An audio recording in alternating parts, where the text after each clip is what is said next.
сайн байцгаана уу? За өнөөдрийн хичээлдээ тавтай морил. Өнөөдөр хэдүүлээ шинэ хичээл үзэж байна. Давхар 5 гүйгүүлэгч.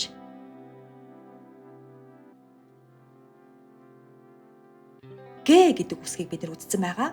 За энэ Г гэдэг үсэг маань эхний 1-р үе дээрээ дандаа чангаар дуудагдана гэж хэлсэн тийм үү? За тэгээд өөрийнхөө үндсэн авийг ерөөсөө энэ гаргаж чаддаггүй байгаа тийм ээ.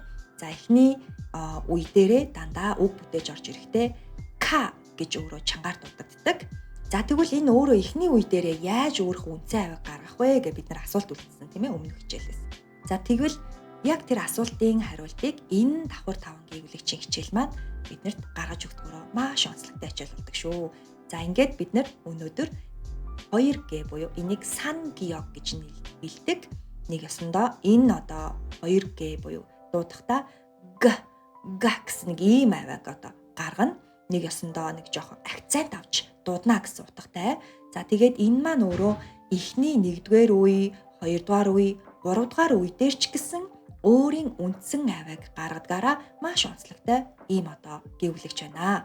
За ингээд хэдүүлээ нөгөө нэг давхар 5 гүйгүүлэгчтэй танилцж байна. Нэг ёсондоо геог, дигд, биом, эс тийм ээ. За тэгээд Ж гэсэн ийм нөгөө нэг гүйгүүлэгч 5 гүйгүүлэгч байна. За эдгээр 5 гүйгүүлэгчийг бид нөр өнөөдөр давхар дуудахдаа сан геог гэдэг төрөний багш нь хэлдэг шиг тэгж дуудана. За тэгээд хэдүүлээ одоо дуудлагаа гаргахдаа г д гэсэн нэг иймэрхүү нөгөө нэг жоохон акцент өгч дуудана гэсэн утга санаа гаргах хэлж байгаа шүү. За хэдүүлээ одоо энэ одоо сан геог дээр зурлагын дэвтэр дээр хэдүүлээ зурлагын зурж үзье. За ямар тач Г үсэг маань ирсэн байна. Одоо хэвтэй их шиг ирж тийм үү. За хэдүүлээ дуудлага хийж үзье. Гио. Нэг ёсондоо 1-р үеэс нь 2-р үе байсан ч Г авиагаа өөрөө гаргаж чадчихна гэсэн утга санаа тийм ээ. За одоо сан дигд буюу Д үсэгтэй хэдүүлээ танилцж байна. За хэдүүлээ зурлагын дэвтэр дээрээ дуудлага хийж үзье. Дио. За нэг иймэрхүү дуудлага болгоно. Д гэдэг ийм авиа гаргана гэсэн үг тийм үү. За хэдүүлээ одоо Б үсэг үзье.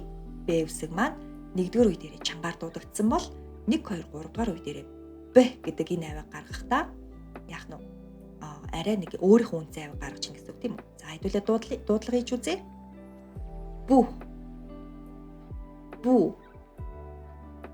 Бу. За нэг ийм авиа гарах нь. За саншид орж ирж байна. За саншидыг мөн адил бид нар дуудлага хий. Су. За нэг ийм авиа болох юм байна. Ж үсгэн нэрээдүүлээ бас ижлэхэн дуудлага хий. За энэ нөгөө нэг бидний шинэ авиа гэж ярьсан хэлж байгаа тийм ээ. Өө үсгний голоор дууддаг. Жүү. За нэг ийм авиа болох юм байна. За одоо тэгвэл хэдүүлээ авиануудыг хараад үсэгтэйгээ танилцсан юм чинь. Одоо хэдүүлээ за эдгээр нөхдүүдийг яаж хооронд нь ялгах вэ? Давхар гүйгүүлэгчийг за тэгээд нөгөө нэг яг дангаараа байгаа гүйгүүлэгчтэй. За энэ хоёрыг хооронд нь бид нар яаж ярих вэ? Яг ижилхэн үгэн дээр хэдүүлээ ялгааг нь гаргаж үзцгээе. За жишээлбэл эхний үгэн дээр качи.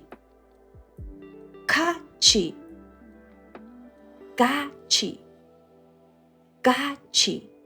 За нэг ёсондоо эхний үг маань үнцэн гэсэн утгатай үг. Бичлэгээрээ бол хоёуланг нь ялгаж бас чадж байгаа. Дуудлагаараа ч гэсэн ялгаж бас чаддаг байх нь. За одоо тэгвэл хэдүүлээ хамгийн гол нь яаж нөгөө нэг дуудлага маань аль нь илүү богино дуудагдаад аль нь илүү урт дуудагдж байна гэдэг хамтаа харцгаая. Качи. Гачи. За одоо би яаж дуудаж ийн гэдэг ойлгосон те.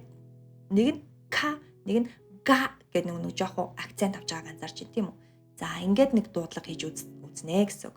За дараагийн бас үгнүүдээр нэг нь явах гэсэн үг, нөгөөх нь арилгах гэсэн утгатай үг те. Төмөс арилгагч байж болно, мандрин арилгагч байж болно. За хэдүүлээ хамтаарай.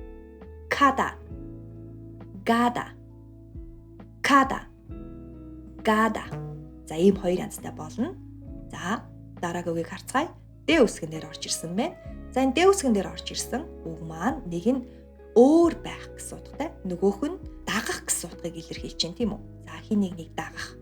За одоо тэгвэл өөр байх, дагах гэсэн хоёр утгатай үг байна. Бичлэлт нь өөр учраас бас ижлэхэн бид нар ялгаж чадна. За одоо тэгвэл дуудлагыг үзцгээе. 다르다. 다르다. 다르다. 다르다. За ийм болох нь тийм ээ. За дараагийн үг харцгаая. 타다. 따다. 타다. 따다. За нэг ёсондоо таада гэдэг маань ямар нэгэн тээврийн хэрэгсэлд суух гэдгийг илэрхийлдэг. Өөрөө нэг нь ундаг дугуйг бас бид нар унахыг таада гэж ярьдаг. За автобусын цуухыг бас таада гэж ярих нь. Морь унахыг ч гэсэн таада гэж ярина гэсэн үг. Тэгэхээр амар олон янзаар ашиглагддаг учраас бас та цээжлээд авахд ямар ч гэмгүй байгаа. Нэг нь түүх гэсэн утгатай, алим түүх энэ гэсэн байдлаар, мөөг түүх гэсэн байдлаар ашиглах боломжтой. За дараагийн үгийг харцгаая. 바르다. 바르다. 바르다. 바르다. За нэг нь түрхэх, нөгөөх нь хурдлах гэсэн утга санаа тийм үү? Хурдан байх гэсэн утга санаа. За дараагийн үгийг харцгаая. 피다. 비다. 피다. 비다. За нэг маань 피다 гэдэг маань ном дийлгэх тийм нөгөөх нь хөлний шагаа мултрах энэ гэсэн утгаар ашиглагдана. За дараагийн үгийг харцгаая. 사다. 사다. 사다. 사다.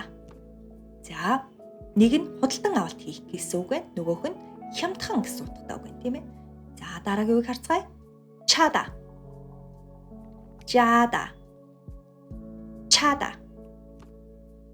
За нэг нь унтах тийм ээ. За голынх нь мушгих. За нөгөөх нь цохих, өшөглөх энэ гэсэн утгатайгаар ашиглагдана. За дахиад нэг үг харцгаая бүгдөө. 치다.